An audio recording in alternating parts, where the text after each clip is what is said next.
देता हूं। जय हिंद, जय भारत। धन्यवाद। श्री धर्मेंद्र यादव जी।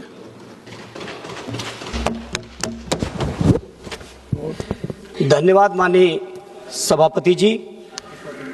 माननीय सभापति जी, मैं अपने वक्तव्य को शुरू करने से पहले देश के सभी सशस्त्र सैनिकों को, विशेषकर वो सैनिक जिन्होंने देश की रक्षा के लिए, आंतरिक सुरक्षा के लिए, बाहरी रक्षा के लिए अपने जीवन की आहुति लगा दी, प्राणों की आहुति लगा दी और देश के लिए शहीद हुए हैं, सबसे पहले मैं उन शहीदों को नमन करता हूं अपनी ओर से और अपनी पार्टी और माननीय अखिलेश यादव जी की ओर से। सभापति जी, हमने बचपन से ही श्रद्धेय नेताजी का सानिध्य पाया और ये मेरा सौभाग्य है कि जब तक हम होश संभाले तब तक श्रद्धेय नेताजी देश के रक्षा मंत्री बन गए थे। हमारे परिवार में भी बहुत सारे सैनिक रहे। हमारे बड़े ताऊ जो श्रद्धेय नेताजी से बड़े थे वो खुद सेना में थे। सेना के लोगों का, पैरामिलिट्री फोर्सेस के लोगों का दर्द, एहसास, परेशानियां, मैं बड़ी जिम्मेदारी से कहता हूं सभापति जी, हम लोग जो देहातों से आए हुए हैं, किसानों के परिवारों से आए हुए, उनसे बेहतर कोई समझ नहीं सकता है। सभापति जी, अभी 2 दिन पहले नक्सलवाद पर चर्चा चल रही थी इसी सदन में। देश के गृह मंत्री जी कह रहे थे कि देश के अंदर नक्सलवाद खत्म किया है। मैं गृह मंत्री जी से जानना चाहता हूं, उस दिन भी थोड़ा सवाल किया था और बेहतर होता कि आज माननीय गृह मंत्री जी स्वयं होते। मैंने उस दिन भी कहा था, अरे गृह राज्य मंत्री जी हैं, स्वीकार हैं, लेकिन पूरा देश जानता है गृह मंत्री जी के फैसले से ही देश चल रहा है। ये बात पूरा देश जानता है, उसको हम नहीं दोहराना चाहते को। सभापति जी, जहां हम लोग इस बात के लिए फक्र महसूस कर रहे हैं, पूरा देश फक्र महसूस कर रहा है कि नक्सलवाद खत्म हुआ या खत्म होने की कगार पे है, तो बेहतर होता कि केंद्र की सरकार कुछ ऐसा कानून लाती इस सदन में कि जिनकी दम पर, जिनकी कुर्बानियों से, जिनके त्याग, तपस्या, बलिदानों से जो हमें नक्सलवाद खत्म करने का मौका मिला है, आज हम लोग कम से कम उनके लिए कुछ सुविधाएं बढ़ा रहे होते, उनके लिए कुछ सेवाओं में रियायत दे रहे होते, उनकी कहीं हम पे से लेके और तमाम चीजों को बढ़ा रहे होते, तो शायद अब पूरा सदन फक्र के साथ उस बिल को पास कर रहा होता। लेकिन सभापति जी, ये जो बिल लाया गया है, ये बिल जो केंद्रीय सशस्त्र पुलिस बल सामान्य प्रशासक विधेयक 2026, बहुत जिम्मेदारी से कह रहा हूं और ये बात सरकार के लोगों, माननीय मंत्री जी, मुझे लगता नहीं है कि आपने जिनके नाम से ये बिल ला रहे हो, प्रशासनिक सुधार की बात कर रहे हो, मुझे नहीं लगता है कि आपने कोई केंद्रीय आर्म पुलिस बल के अधिकारियों के डेलीगेशन से आप मिले हो। हम में से अधिकांश सांसद ऐसे हैं जिनके दरवाजों पर आके हमारे अधिकारी लोग अपना दर्द बता के गए। काश आपने इस बिल को, विधेयक को ड्राफ्ट करने से पहले उनके दर्द को सुना होता। सभापति जी, अभी हमारे मीना जी कह रहे थे, हम लंबा नहीं दोहराएंगे उसको, आखिर क्या कारण है कि हमारे केंद्रीय पुलिस फोर्स के लोगों को उच्च न्यायालय, सर्वोच्च न्यायालय जीतते हुए फिर सर्वोच्च न्यायालय में भी सरकार को चैन नहीं पड़ा, उसके बाद रिव्यू पिटीशन में चले गए, रिव्यू पिटीशन भी हार गए, तो विधेयक ले आए और विधेयक में क्या कहा कि हम सुधार करने जा रहे हैं। क्या सुधार कर रहे हैं आप जितने भी केंद्रीय पैरामिलिट्री फोर्सेस हैं, उन फोर्सेस में आप आईपीएस को डेपुटेशन पे लाके ऊपर से बैठाना चाहते हो। पूरे जीवन की जो उनकी मेहनत है, त्याग है, तपस्या है, जो अनुभव है विपरीत परिस्थितियों में काम करने वाला, उन अनुभवी अधिकारियों का पूरी तरह से आप उपेक्षा कर रहे हैं, मनोबल तोड़ रहे हैं। हमसे लोग मिले 23 मई 2025 के जो माननीय सर्वोच्च न्यायालय के फैसले को लेकर, 13,000 क्लास 1 के ऑफिसर हैं केंद्रीय फोर्सेस में, 10 लाख से ज्यादा हमारे जवान हैं, लेकिन दुर्भाग्य यह है कि जवानों को अपनी सुविधाओं के लिए न्यायालय की शरण में जाना पड़ रहा है। जहां हम इस फैसले की चर्चा कर रहे हैं, वहीं जनवरी 2023 में दिल्ली उच्च न्यायालय को एक फैसला देना पड़ा और दिल्ली उच्च न्यायालय ने एक फैसला दिया कि पूरे के पूरे पैरामिलिट्री फोर्सेस को, केंद्रीय आर्म फोर्सेस जो हैं, इनको ओल्ड पेंशन ओपीएस मिलनी चाहिए। सरकार बजाय इसके कि ओपीएस दे, सरकार सर्वोच्च न्यायालय में अपील में चली गई। अब सर्वोच्च न्यायालय से भी अगर ये जीतेंगे तो रिव्यू में जाइएगा, रिव्यू से भी जीत जाएंगे तो फिर से एक बिल ले आइएगा। हमने मान लिया कि आपका बहुमत है, लेकिन ये बहुमत देश की सेना का, देश के हमारे जो पैरामिलिट्री फोर्सेस हैं, केंद्रीय आर्म रिजर्व फोर्सेस हैं, उनका मनोबल गिराने के लिए बहुमत आपका काम कर रहा है। सभापति जी, सदैव नेताजी ने रक्षा मंत्री रहते हुए हमारे रक्षा मंत्रालय के जो हमारे सैनिक हैं उनके लिए तमाम सुविधाएं बढ़ाने की कोशिश की, तो अब क्या कर दिया आपने? हालांकि रक्षा मंत्री जी मौजूद नहीं है, लेकिन सरकार की सामूहिक जिम्मेदारी है। आपने हमारे रक्षा मंत्रालय के सैनिकों को पेंशन न देनी पड़े तो उसके लिए अग्निवीर की टेम्परेरी नौकरी ले आए। क्या कर रही है सरकार? क्या कर रही है सरकार? इस सरकार की जो नीयत है मैं समझ ही नहीं पा रहा हूं। आखिर हमारे CRPF, BSF, CISF, ITBT, SSB के जो हमारे लाखों जवान हैं, उन जवानों के मनोबल को क्यों गिरा रहे हो? क्या रखा है आईपीएस की सेंट्रलाइज ताकत देने में?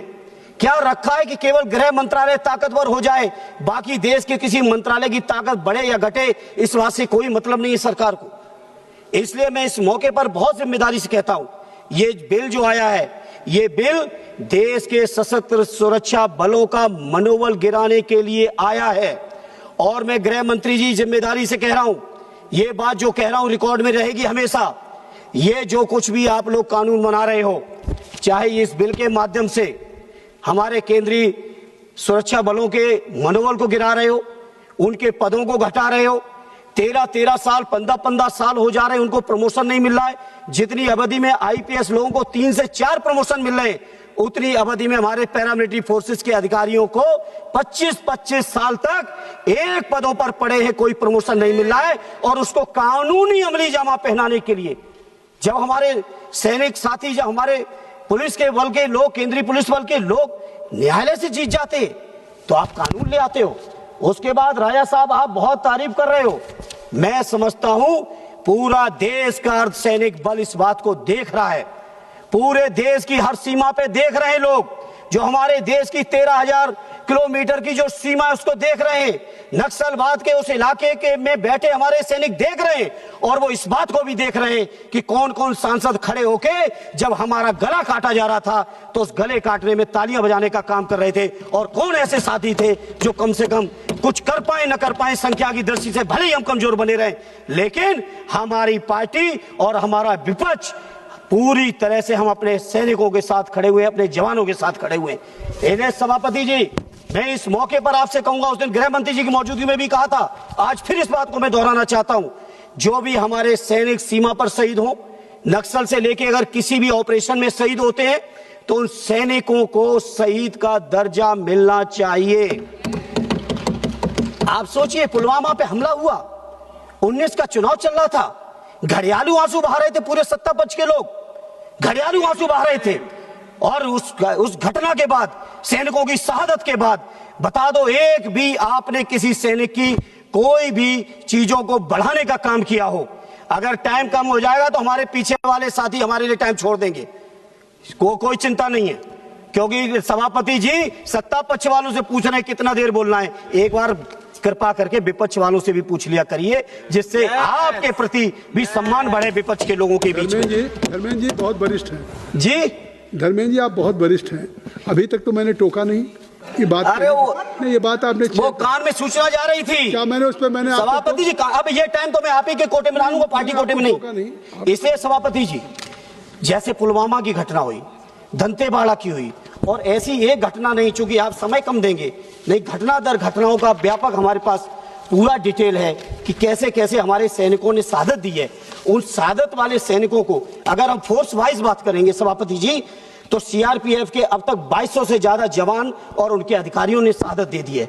बीएसएफ के 1900 से ज्यादा जवान और उनके अधिकारियों ने शहादत दी। आईटीबीपी के 600 से ज्यादा जवान उनके अधिकारियों ने शहादत दी। एसएसबी के और सीआईएसएफ के सैकड़ों जवानों ने शहादत दी। हमारे संसद भवन की रक्षा करने में शहादत दी, हमारे देश की सीमा की शहादत दी। लेकिन उस शहादत देने वालों को आखिर क्या दे रहे हो?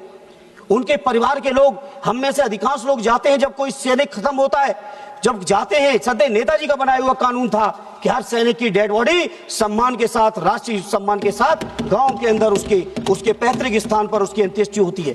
जहां हम लोग जाते हैं, परिवारों के लोग चिपक के रोते हैं और कहते हैं कि कम से कम हमारे परिवार का जवान शहीद हुआ है, इसको एक शहीद का दर्जा दे दो।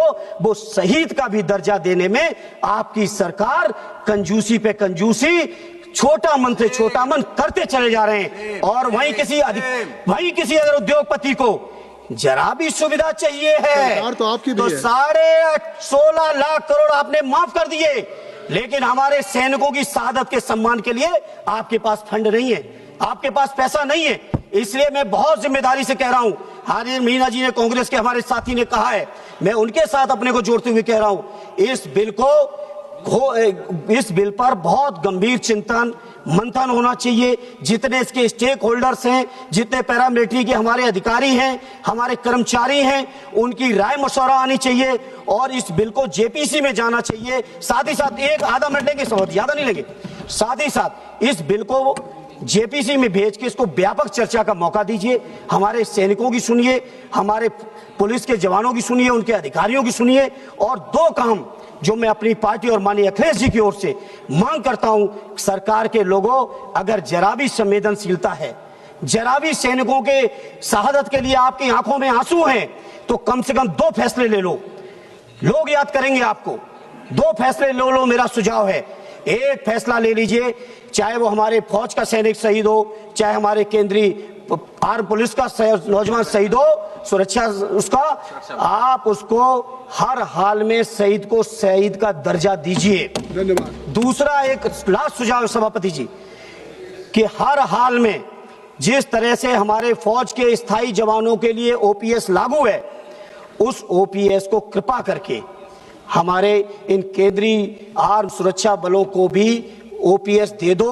न्यायालय का निर्देश है, न्यायालय के निर्देश के बाद भी अगर आप नहीं करते हो तो ईश्वरी मालिक है। इसे मैं अपनी पार्टी की ओर से, अपने नेता आदरणीय अखिलेश यादव जी की ओर से, अपने सभी शहीद सैनिकों को एक बार श्रद्धांजलि देते हुए, उनको सलामी देते हुए, उनके त्याग, तपस्या, बलिदान की जो उन्होंने देश के लिए दिया है, उसके प्रति कृतज्ञता ज्ञापित करते हुए इस बिल का पुरजोर विरोध करता हूं और अपील करता हूं, इसको जेपीसी में भेजिए। बहुत बहुत धन्यवाद। Thank you chairperson sir. और अगर आपको अच्छा लगा तो एक बार और आपको मैं कहना चाहूँगा कि आप इसको प्लीज सब्सक्राइब और शेयर करते रहें, ताकि हमारा भी मनोबल और सपोर्ट बना रहे।